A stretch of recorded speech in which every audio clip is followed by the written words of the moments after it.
Capítulo 11 – Resistência em meio à escuridão. A presença de novas máquinas trouxe uma tensão crescente ao coração da floresta. A cada dia, o barulho distante dos motores ecoava mais fundo, perturbando os sons naturais que antes dominavam o ambiente. As noites eram longas e inquietas, mas o espírito de luta da tribo era inabalável.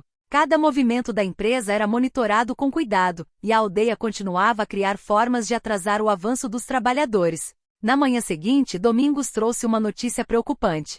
O chefe da empresa contratou segurança privada, ele informou. Homens armados que não terão medo de intimidar vocês. A revelação gerou murmúrios entre os presentes, mas Tupi entregou a mão, pedindo silêncio. Armas não são a verdadeira força, disse o líder. Eles dependem do medo para vencer. Nós dependemos do que é eterno, a floresta e nossos laços com ela. Samuel, ao lado de Yara, sentiu a tensão na sala. Ele sabia que o próximo confronto seria diferente. Não seria apenas sobre defender a terra, seria também sobre proteger vidas. Estratégias de resistência. Os próximos dias foram dedicados a fortalecer as defesas. Além de armadilhas e obstáculos, a aldeia começou a criar mensagens visíveis para os trabalhadores. Grandes pedaços de madeira foram pintados com palavras de aviso na língua local e em português. Esta terra é sagrada. Aqui vivem espíritos e história. As placas foram posicionadas ao longo das trilhas próximas ao local de desmatamento, misturando-se com a paisagem e enviando um aviso direto. Yara liderou pequenos grupos que colocavam símbolos espirituais nas árvores. Eles não entendem, mas isso os fará pensar duas vezes, ela explicou a Samuel, enquanto desenhava padrões em um tronco. Seja qual for a força deles, nunca será igual à força que vem de uma causa verdadeira, respondeu ele. Não demorou muito para que a segurança privada chegasse. Eram homens grandes, vestidos com roupas de camuflagem, armados e claramente prontos para intimidar. O primeiro confronto aconteceu quando um grupo de trabalhadores avançou com um caminhão. A aldeia formou uma barreira humana com os braços entrelaçados, bloqueando a estrada. Um dos seguranças avançou, tentando impor autoridade. Vocês estão interferindo em uma operação legal, disse ele, apontando para os documentos. Legal, mas não justa, respondeu Samuel, dando um passo à frente. Esta terra não pertence a vocês. E se precisarmos lutar para proteger o que é sagrado, lutaremos. A tensão era palpável. As armas eram uma ameaça clara, mas a força silenciosa da aldeia foi suficiente para fazer os homens hesitarem. Eles não esperavam isso, Yara sussurrou. Isso é só o começo, respondeu Samuel. Naquela noite, Tupi convocou os mais velhos e os guerreiros mais confiáveis. A floresta nos deu uma visão, disse ele. Os espíritos estão nos guiando para um último ato de resistência. Samuel, agora considerado um dos protetores do povo, foi incluído na reunião. Tupi explicou que havia um local mais profundo na floresta, onde uma grande árvore sagrada cresceu, a mais antiga de todas. Se conseguirmos levar os homens até lá, eles verão o que estão destruindo, afirmou Tupi. E se não virem?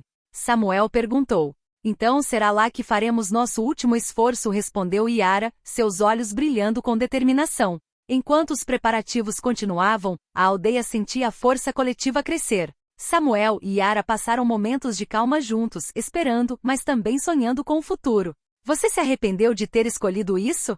Yara disse certa noite, enquanto olhavam as estrelas além do dossel das árvores. Nunca, respondeu Samuel. Proteger isso, lutar por isso, não é apenas uma coisa certa a fazer. É uma coisa única. Ela segurou sua mão, um gesto silencioso de força compartilhada. Capítulo 12 – A Árvore Sagrada. Os preparativos para a última resistência foram quase concluídos. A aldeia foi organizada com uma precisão inspirada, unindo gerações em torno de um único propósito: proteger a floresta. As crianças eram mantídeos. Samuel e Yara lideravam um pequeno grupo que guiaria os trabalhadores. É uma aposta arriscada, disse Samuel enquanto ajuda. Tudo sobre viver aqui é arriscado, ela respondeu com um sorriso. O caminho para o coração da floresta. Na manhã seguinte, sob a liderança de Tupi, o grupo da aldeia confrontou os trabalhadores e suas seguranças mais uma vez. Sigam-nos, declarou Tupi. Mostraremos a vocês o que está para ser destruído. Os homens hesitaram, mas a curiosidade e o desejo de mostrar o domínio os levaram a aceitar. Com armas em mãos e expressões desconfiadas, seguiram o grupo da aldeia pela floresta adentro. O caminho foi longo e exigente. As trilhas eram estreitas, cobertas por raízes e sombras densas. Ao longo do percurso, o grupo buscou os sons da floresta, cantos de pássaros, o estalo de galhos, o zumbido de insetos, como se o próprio ambiente estivesse os observando. Samuel caminhou ao lado de Yara, sentindo o peso da responsabilidade. Talvez não, ela respondeu. Mas a árvore se importa. Isso é suficiente. Diante da grandeza. Essa é a mãe da floresta, disse Tupi. Foi então que Yara deu um passo à frente. Samuel sentiu algo mudando no ar. O vento cantou, suave mas constante, balançando as folhas. Quando o canto terminou, o chefe dos seguranças deu um passo à frente e impaciente. Chega disso. Vocês tiveram sua chance. A reviravolta. Domingos apareceu na clareira naquele momento, carregando documentos. Ele agita os papéis no ar, chamando a atenção de todos. Vocês estão agindo ilegalmente, ele anunciou. O tribunal suspendeu suas atividades. Os trabalhadores trabalharam para se retirar, olhando para a árvore sagrada uma última vez enquanto desapareciam na floresta. Esperança renascida. Quando o último som dos motores desapareceu, a clareira ficou em silêncio. O grupo da aldeia chega ali, respirando profundamente como se absorvesse a energia da árvore. Samuel segurou a mão de Yara, sentindo uma paz que há muito não experimentava. Conseguimos, ele disse. Conseguimos hoje, ela corrigiu com um sorriso.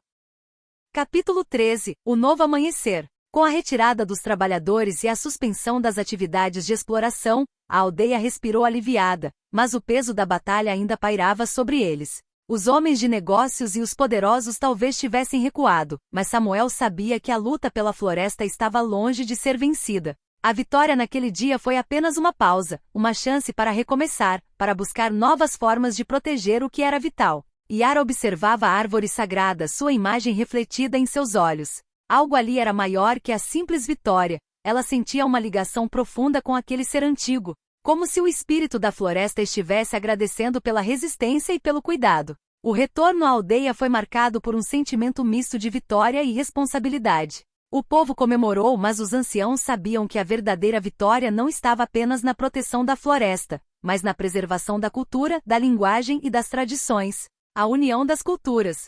Samuel e Yara tornaram-se símbolos de uma união que, embora improvável, representava a possibilidade de coexistência entre diferentes mundos.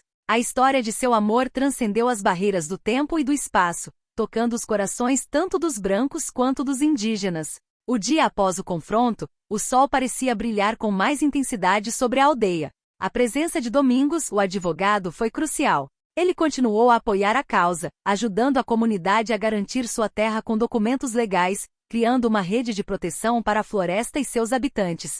A aldeia passou a ser um ponto de aprendizado, um lugar onde jovens e adultos de diferentes culturas vinham para entender a importância de respeitar a terra e os povos que dela cuidam. A história de Samuel e Yara se espalhou além das fronteiras da floresta, inspirando outros a lutar por aquilo que parecia impossível de se manter. Capítulo 14. O compromisso eterno. Com o tempo, a aldeia se fortaleceu. Os jovens, antes afastados, começaram a se envolver mais ativamente nas questões que envolviam a preservação da terra. A árvore, que antes era apenas um símbolo, passou a ser um ponto de meditação e reflexão. Cada visita à árvore sagrada era um lembrete da batalha travada por sua proteção e pela união das pessoas que se dedicaram a ela.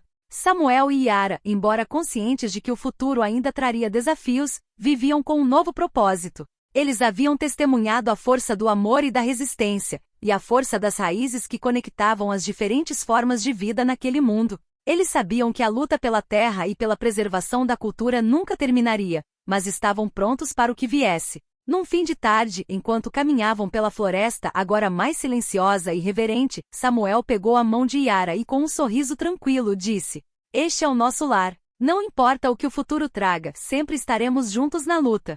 Yara sorriu de volta, com os olhos brilhando como a estrela mais brilhante no céu. E enquanto houver floresta, sempre haverá esperança. E assim termina a nossa história de amor entre os dois mundos. Um homem branco e sua amada uma índia.